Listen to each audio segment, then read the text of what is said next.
सचिन ने, हमारे लप्पू भैया ने लप्पी भाभी को पूरी तरीके से लॉस्ट कर दिया है, क्योंकि उनका कहना रहता है कि तुम सुबह के 4 बजे तक रील भी शूट करो, वीडियो भी बनाओ, लिंक और पीपी भी करते रहो पब्लिक के साथ, और फिर खाना भी बनाओ, फिर ससुराल की देखभाल भी करो। कभी सिवान चले जाओ तो सासू माँ और भुआ जी और बुआ जी किसको किसको ये सब भी करते रहो। मैंने बहू भी बनना है, व्लॉगर भी बनना है, इनकी पत्नी भी बनना है। मिला जुला के एक लड़की पे इतनी सारी चीज़ें थोप दी गई है कि उसको खुद समझ में नहीं आ रहा है कि अब उसका अस्तित्व क्या ही बचा। मतलब किस चीज़ को वो चूज करे कि मतलब एक चीज़ को पकड़ के वो खुश रह सके। तो इस तरीके से वो पूरी तरीके से लॉस्ट हो चुकी है, जिस वजह से वो नेगेटिव कमेंट या रिएक्शन चैनल वालों का बातें जो भी है वो नहीं अब बर्दाश्त कर पा रही है, और इसलिए व्लॉग में आना नहीं चाह रही है।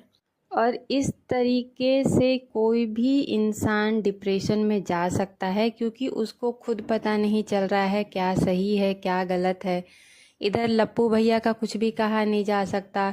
नेहा आशीष तिवारी की बर्थडे सेलिब्रेशन के डेट के समय से आगे पीछे से ही ऐसा हो रहा है, तो फिर से क्या चल रहा है क्या नहीं चल रहा है। बहुत सारे रिएक्शन वीडियो में ये भी बोला जा रहा है कि मनीषा को मारा पीटा गया है, या फिर बहुत तरीके से टॉर्चर किया जा रहा है। अब फिर इन लोगों के बीच में क्या चल रहा है ये तो पता नहीं चल रहा। हालांकि पूरी राज फैमिली यही चीज़ बताने में लगी है कि वो लोग ठीक है, ऐसा कुछ नहीं है। उन लोगों ने वाईटी से थोड़ा सा ब्रेक लिया है, कुछ दिन के बाद व्लॉग आने लगेगा।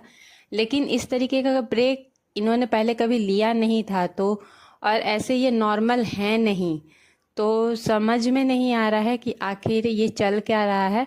और लप्पू भैया आके क्लियर कर रहे हैं, लेकिन उनकी बातों पे तो भरोसा करने लायक है नहीं, क्योंकि बहुत मैनिपुलेटिंग आदमी है। तो मिला जुला के सारा नुकसान मनीषा का है, और वो मतलब कुछ भी कर सकती है।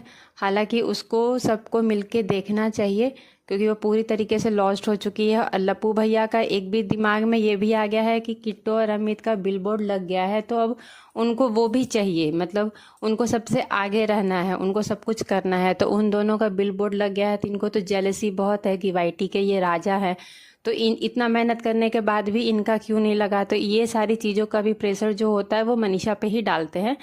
तो इन सब चीज़ों को मिला करके इनकी भीतरी जीवन में बहुत तरीके से उथल पुथल हो रखी है, जिस वजह से मनीषा हैंडल नहीं कर पाई और वो इस तरीके का डिसीजन लेकर के वाईटी से हट गई है। हालांकि अभी उनके घर में उनके फैमिली के नाम पे कोई भी नहीं है देखने कहने के लिए।